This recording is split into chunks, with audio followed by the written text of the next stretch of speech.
नमस्कार, स्वागत है आप सभी का। न्यूज़ वन इंडिया देख रहे हैं आप और मैं हूं आपके साथ कृतिका। बुलेटिन की शुरुआत करेंगे इस वक्त की बड़ी और अहम खबर के साथ। आपको बता दें कि आज मुख्यमंत्री योगी आदित्यनाथ वाराणसी के दौरे पर रहेंगे, जहां पर कई कार्यक्रमों में शिरकत करते हुए मुख्यमंत्री नजर आएंगे। प्रधानमंत्री मोदी पर बनी फोटो प्रदर्शनी का भी मुख्यमंत्री आज उद्घाटन करेंगे। साथ ही वाराणसी के रुद्राक्ष कन्वेंशन सेंटर में कार्यक्रम होना है, उस कार्यक्रम में भी शिरकत करेंगे।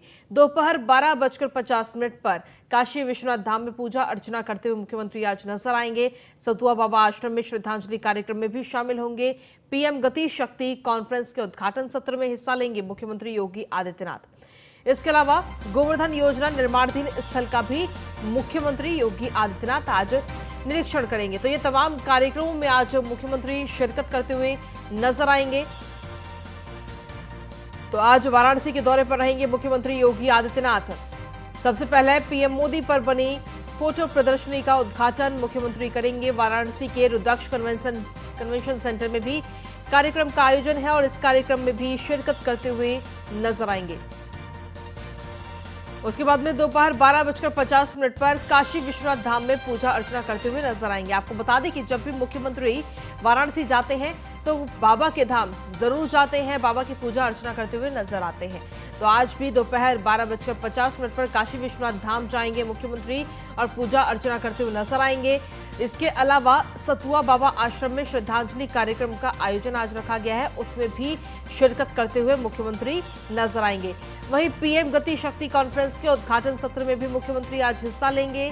साथ ही गोवर्धन योजना निर्माणाधीन स्थल का भी निरीक्षण मुख्यमंत्री योगी आदित्यनाथ करेंगे। तो इस वक्त बड़ी खबर आप तक पहुंचा रहे हैं। मुख्यमंत्री योगी आदित्यनाथ आज वाराणसी के दौरे पर रहेंगे।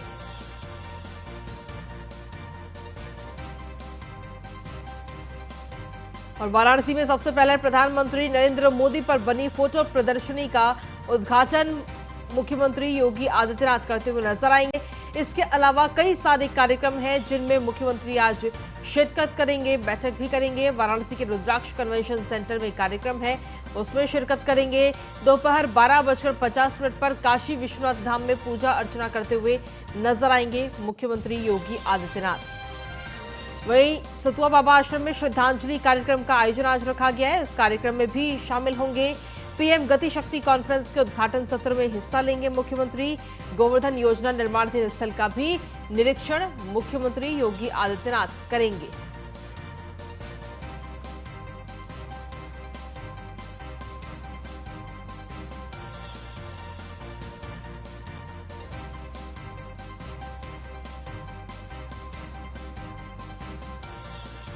तो ये बड़ी खबर आप तक पहुंचा रहे हैं। आज मुख्यमंत्री योगी आदित्यनाथ वाराणसी के दौरे पर रहेंगे, जहां पर कई कार्यक्रमों में मुख्यमंत्री शिरकत करेंगे। पीएम मोदी पर बनी फोटो प्रदर्शनी का सबसे पहले उद्घाटन करेंगे। वाराणसी के रुद्राक्ष कन्वेंशन सेंटर में कार्यक्रम का आज रखा गया है और उसमें भी कार्यक्रम में भी शिरकत करते हुए मुख्यमंत्री नजर आएंगे। काशी विश्वनाथ धाम में भी पूजा अर्चना करेंगे। मुख्यमंत्री जब भी वाराणसी के दौरे पर रहते हैं तो हर बार काशी में बाबा विश्वनाथ के दर्शन और पूजन करने के लिए जरूर जाते हैं। तो आज भी दोपहर 12:50 पर काशी विश्वनाथ धाम में पूजा करते हुए नजर आएंगे मुख्यमंत्री।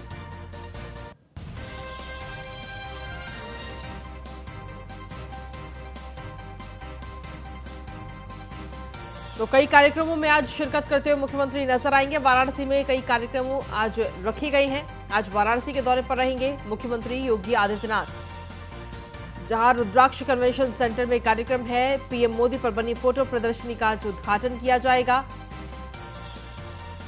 12:50 पर काशी विश्वनाथ धाम पहुंचेंगे मुख्यमंत्री। और इसी पर अधिक जानकारी देने के लिए हमारे संवाददाता संतोष ओझा इस वक्त हमारे साथ जुड़ रहे हैं। सीधा उन्हीं का रुख करते हैं। संतोष, देखिए आज मुख्यमंत्री योगी आदित्यनाथ का वाराणसी दौरा है, तो क्या कुछ कार्यक्रम आज रहने वाले हैं? देखिए, यदि कार्यक्रमों की लिस्ट की बात करें तो एक लंबे कार्यक्रमों का लिस्ट है। 5 अलग-अलग जगहों पे मुख्यमंत्री पहुँचेंगे और यदि आने की बात करें तो ये लगभग 10:30 बजे बनारस पहुँचेंगे। 10:30 बजे बनारस पहुँचने के बाद सबसे पहले ये जो सबसे बड़ा प्रोग्राम आज का हो सकता है, जी। ये प्रधानमंत्री के ऊपर आधारित 55 फ़ोटो का एक चित्र प्रदर्शनी होगा। रुद्राक्ष में ये कार्यक्रम आयोजित है।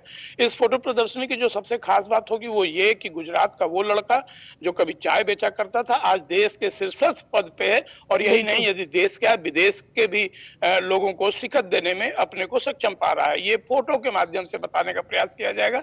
इसके बाद ये अलग-अलग कार्यक्रमों में जाएँगे, जहाँ से वो सबसे पहले रविदास घाट पहुँचेंगे।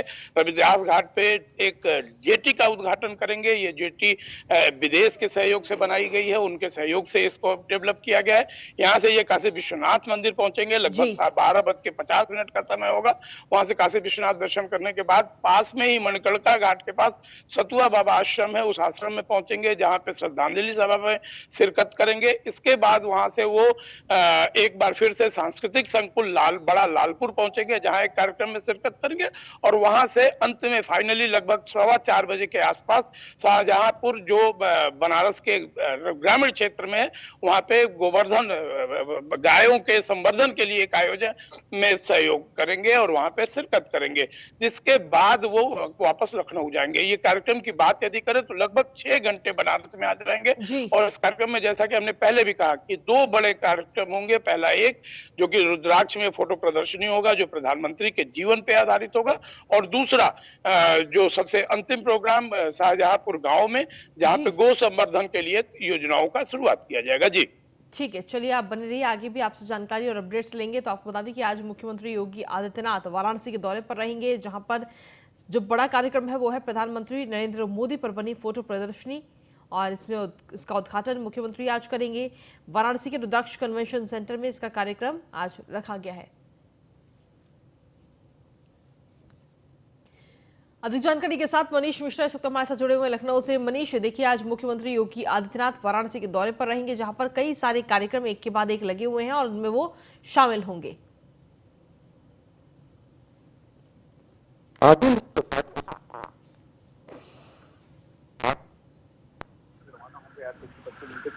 वो पहुंचेंगे वाराणसी, उसका सीधे रुद्राक्ष सेंटर जाएंगे जहां पर प्रधानमंत्री मोदी के ऊपर आधारित एक चित्र प्रदर्शनी है, उसका अवलोकन करेंगे।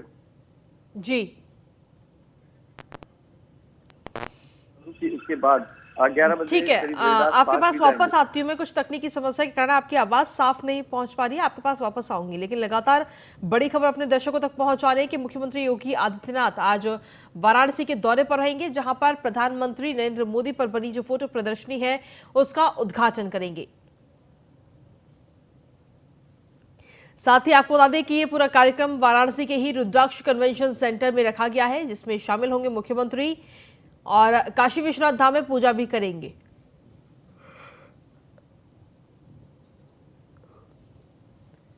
सतुआ बाबा आश्रम में श्रद्धांजलि कार्यक्रम रखी गई है और वहां भी शामिल होंगे मुख्यमंत्री। पीएम गति शक्ति कॉन्फ्रेंस के उद्घाटन सत्र में भी मुख्यमंत्री हिस्सा लेंगे। गोवर्धन योजना निर्माण 3 स्थल का भी मुख्यमंत्री योगी आदित्यनाथ निरीक्षण करते हुए आज नजर आएंगे। तो ये बड़ी खबर आप तक पहुंचा रहे। कई सारे कार्यक्रम आज मुख्यमंत्री के लगे हुए, लगभग 6 घंटे तक आज वाराणसी में ही मुख्यमंत्री योगी आदित्यनाथ रहेंगे।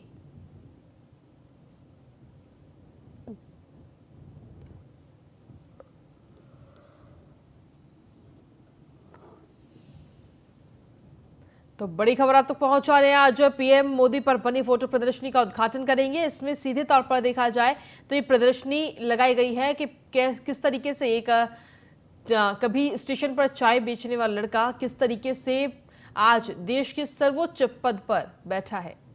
तो प्रधानमंत्री नरेंद्र मोदी की जीवन की कुछ झलकियां आज लगाई गई हैं इस फोटो प्रदर्शनी के अंदर और इस फोटो प्रदर्शनी का उद्घाटन मुख्यमंत्री करेंगे।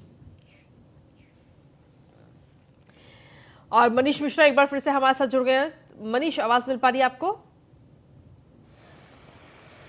मनीष, आज देखिए मुख्यमंत्री योगी आदित्यनाथ वाराणसी के दौरे पर रहेंगे, जहां पर एक के बाद एक कई सारे कार्यक्रम हैं और उसमें अगर खास कार्यक्रम दिखा जाए तो जो फोटो प्रदर्शनी लगाई जाएगी प्रधानमंत्री नरेंद्र मोदी की, उसका उद्घाटन करेंगे और फिर काशी विश्वनाथ धाम में जाकर के पूजा अर्चना करते हुए बाबा की नजर आएंगे मुख्यमंत्री। निश्चित तौर से देखिए, एक दिवसीय कार्यक्रम पे है, एक दिवसीय दौरा है वाराणसी का। उसके लिए करीब 8:55 पे वाराणसी के लिए रवाना होंगे लखनऊ से, और करीब 10:05 पे वाराणसी की पुलिस लाइन में उनका जो चॉपर है वो वहाँ पर पहुंचेगा। उसके बाद सीधे रुद्राक्ष कन्वेंशन सेंटर जाएंगे, जहाँ पे प्रधानमंत्री मोदी के चित्रों की जो आधारित चित्र हैं उनकी प्रदर्शनी है उसका अवलोकन करेंगे, और वहाँ पे करीब 1 घंटे के समय बिताएंगे। उसके बाद वो रविदास पार्क जाएंगे। रविदास पार्क के बाद फिर जेटी में जाएंगे, जहाँ पे हार्वेस्टेड जो वाटर हार्वेस्टेड के आयोजित कार्यक्रम है उसमें अवलोकन करेंगे। उसके बाद सबसे दोपहर में करीब 1 बजे 12:30 से 1 बजे का समय रखा गया है, जब वो काशी विश्वनाथ धाम पहुंचेंगे, जहाँ पे पूजा अर्चना के लिए उनका कार्यक्रम रिजर्व रखा गया है। फिर उसके बाद संत आश्रम जाएंगे, जहाँ पे श्रद्धांजलि कार्यक्रम है। उसके बाद करीब शाहजहांपुर है वहाँ पे जाएंगे, और करीब 3:25 पे वहाँ से कार्यक्रम के बाद वो लखनऊ के लिए रवाना होंगे, और करीब 5:25 पे लखनऊ आएंगे। इस दौरान आपको बता दूं कि वहाँ के जो लोग हैं उनसे भी मुलाकात करने का उनका कार्यक्रम है। वहाँ के जो अधिकारी उनके साथ भी कार्यक्रम करते नजर आएंगे, क्योंकि हमने देखा था देव दीपावली के पहले एक दिन पहले भी मुख्यमंत्री योगी आदित्यनाथ वहाँ गए थे, और की जो समीक्षा थी, जो तैयारियां थी उसका जायजा लिया था उन्होंने। वहाँ पे लगातार कुछ समय बिताया था, और उसके बाद अब वो दोबारा फिर आज वाराणसी जा रहे हैं, और माना जा रहा है कि वहाँ की समीक्षा बैठक भी करते हुए नजर आएंगे, क्योंकि ये उनका वाराणसी का 1 दिवसीय दौरा है। इसमें लगातार उनके सुबह से लेके और शाम तक लगातार कार्यक्रम लगे हैं, तो व्यस्त कार्यक्रम रहेगा। इस दौरान उनके साथ उच्च अधिकारियों के साथ एक बैठक भी करते हुए नजर आएंगे मुख्यमंत्री योगी आदित्यनाथ जी। चलिए ठीक है, शुक्रिया मनीष तमाम जानकारी देने के लिए। और संतोष, आप लगातार बने रहिए, आगे भी आपसे अपडेट्स और जानकारी लेंगे और भी तमाम खबरों पर। और अगली खबर का रुख कर लेते हैं। वाराणसी से ही एक और खबर आ रही है, जहां पर आपको बता दें कि ज्ञानवापी मामले को लेकर आज सुनवाई हो रही है। ये बड़ी खबर आप तक पहुंचा रहे हैं। ज्ञानवापी मामले को लेकर आज सुप्रीम कोर्ट में सुनवाई होगी। याचिका में सुप्रीम कोर्ट के आदेश को आगे बढ़ाने की मांग की गई है। सर्वे में शिवलिंग का संरक्षण जारी रखने की मांग की गई, और सुप्रीम कोर्ट ने शिवलिंग को संरक्षित रखने का आदेश दिया था। सुप्रीम कोर्ट के आदेश की 12 नवंबर तक समय सीमा है, और आज 11 तारीख है।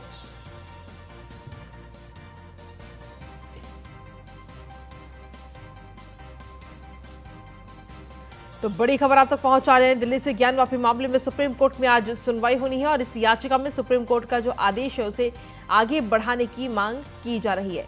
सर्वे में मिले शिवलिंग का संरक्षण जारी रखने की मांग की जाएगी। सुप्रीम कोर्ट ने दरअसल शिवलिंग को संरक्षित रखने का आदेश दिया था, और सुप्रीम कोर्ट का यह आदेश 12 नवंबर तक के लिए है। तो ऐसे में अब इस आदेश को ही आगे बढ़ाने की मांग की जाएगी। संतोष ओझा हमारे साथ लगातार बने हुए, हमारे संवाददाता वाराणसी से। संतोष, क्या कुछ ताजा अपडेट मिल रही है? सुप्रीम कोर्ट में आज ज्ञानवापी मामले को लेकर ये सुनवाई होगी।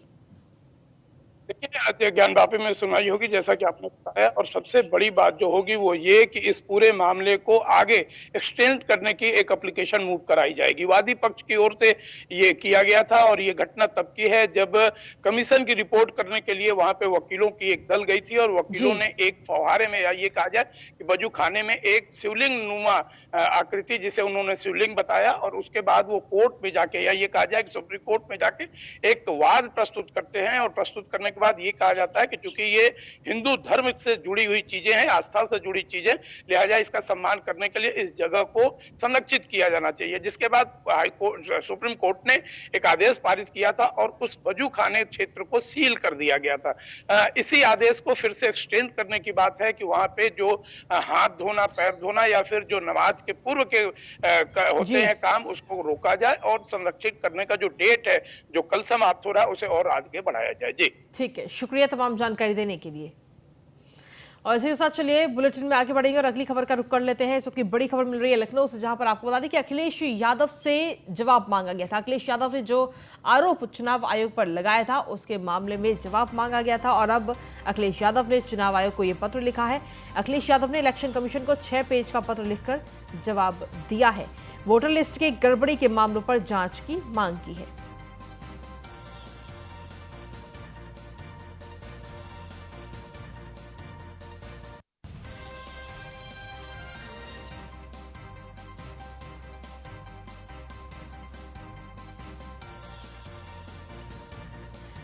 तो बड़ी खबर आप तक पहुंचा रहे हैं लखनऊ से, जहां पर अखिलेश यादव ने चुनाव आयोग को पत्र लिखा है। अखिलेश यादव ने इलेक्शन कमीशन को 6 पेज का ये पत्र लिखकर जवाब दिया है और वोटर लिस्ट की गड़बड़ी के मामलों पर जांच की मांग की है। दरअसल आपको बता दें कि सीधे तौर पर अखिलेश यादव ने वोटर लिस्ट में गड़बड़ी का आरोप चुनाव आयोग पर लगाया था, जिसके बाद में चुनाव आयोग ने अपने स्तर पर जांच कराई और अखिलेश यादव से जवाब मांगा था कि अगर वोटर लिस्ट में गड़बड़ी हुई है तो आप इसके सबूत पेश कीजिए। और जिसके बाद में अखिलेश यादव ने अब ये जवाब दिया है। 6 पेज का पत्र लिखकर अखिलेश यादव ने जवाब दाखिल किया है। वोटर लिस्ट के गड़बड़ी के मामले पर ये जांच की मांग की है।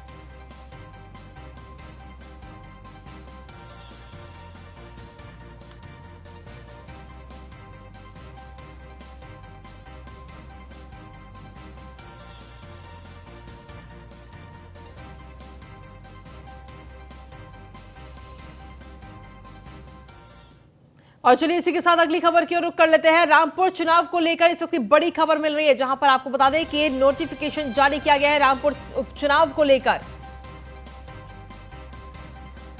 रामपुर विधानसभा उपचुनाव का शेड्यूल जो है वो रिवाइज किया गया, रिवाइज शेड्यूल जारी किया गया है और आज से नामांकन शुरू होगा।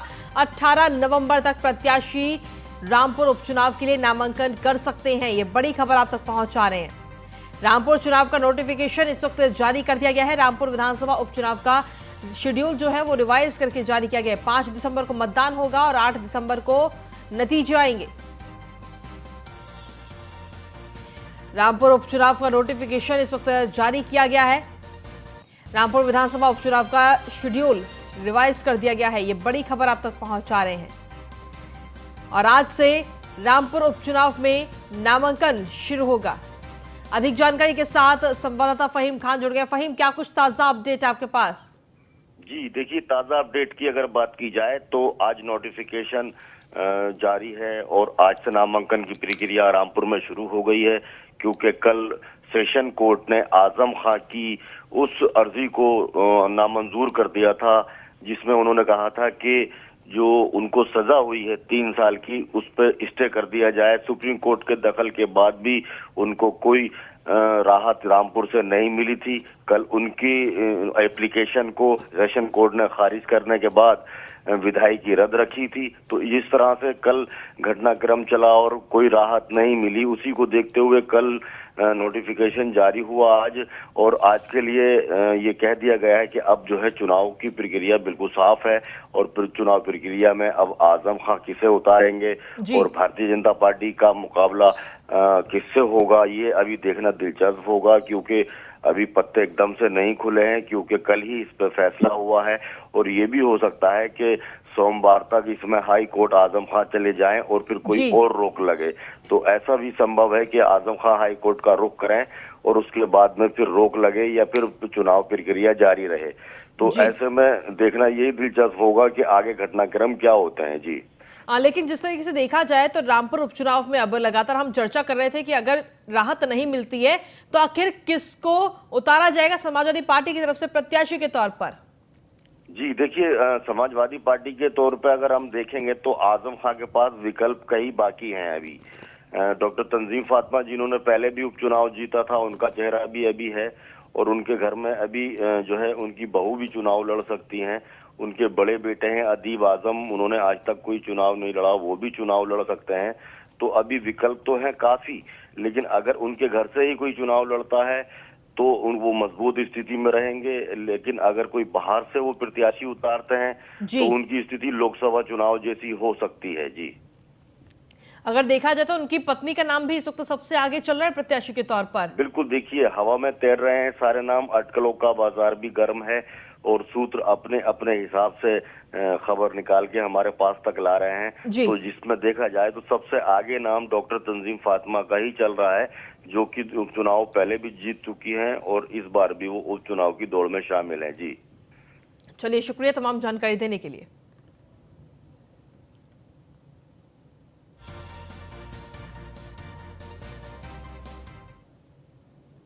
और इसी के साथ अगली खबर की ओर रुक कर लेते हैं नोएडा से, जहां पर आपको बता दें कि सेक्टर 58 की पुलिस को बड़ी सफलता हाथ लगी है। 8 लोगों के हवाला के पैसे के साथ गिरफ्तार किया गया है। हालांकि एक शख्स वहां मौके से फरार हो गया है और 2 करोड़ कैश बरामद भी किया गया है पुलिस के द्वारा। पुलिस के साथ में इनकम टैक्स की जो टीम है वो भी मौजूद थी। तो ये बड़ी खबर आप तक पहुंचा रहे हैं। नोएडा सेक्टर 58 कोतवाली पुलिस को बड़ी सफलता हाथ लगी है। 8 लोगों को हवाला के पैसे के साथ गिरफ्तार किया गया है। हालांकि इस दौरान एक शख्स वहां मौके से फरार हो गया और पुलिस को 2 करोड़ कैश भी वहां से पुलिस ने बरामद किया है और साथ ही 8 लोगों को गिरफ्तार किया गया है। साथ ही बता दें कि पुलिस के साथ इनकम टैक्स की टीम भी मौजूद थी। अधिक जानकारी के साथ संवाददाता निशांत जुड़ गए हैं। निशांत, क्या कुछ ताजा अपडेट?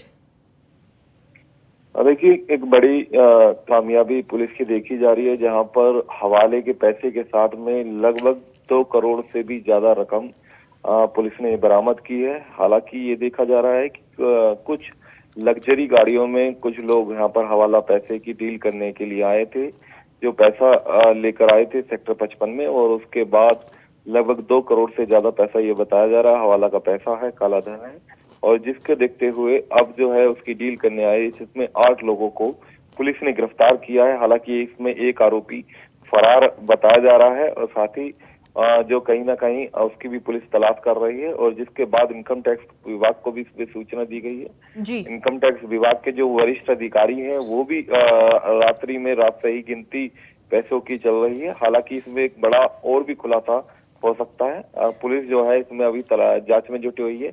इसमें एक FIR की भी कार्रवाई की जा रही है। निशांत, क्या अभी तक इस बारे में जानकारी मिली है कि जो इतना सारा कैश मिला है, 2 करोड़ जो कैश बरामद किया गया है, वो आखिर किसका है, कहां से आया?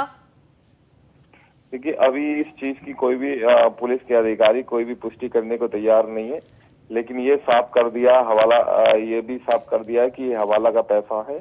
ठीक है। इसमें ये डील करने के लिए यहाँ पर आए थे, और कहीं ना कहीं डील करने के दौरान में पुलिस को सूचना मिली थी, मुखबिर की सूचना, जिसके दौरान में इनको पुलिस ने छापा मारा तो 8 लोगों को गिरफ्तार किया, जिसमें एक फरार हो गया है, और कहीं ना कहीं ये 2 करोड़ से ज्यादा की जो रकम है वो बरामद कर ली गई है। चलिए, शुक्रिया निशांत तमाम जानकारी और अपडेट्स देने के लिए।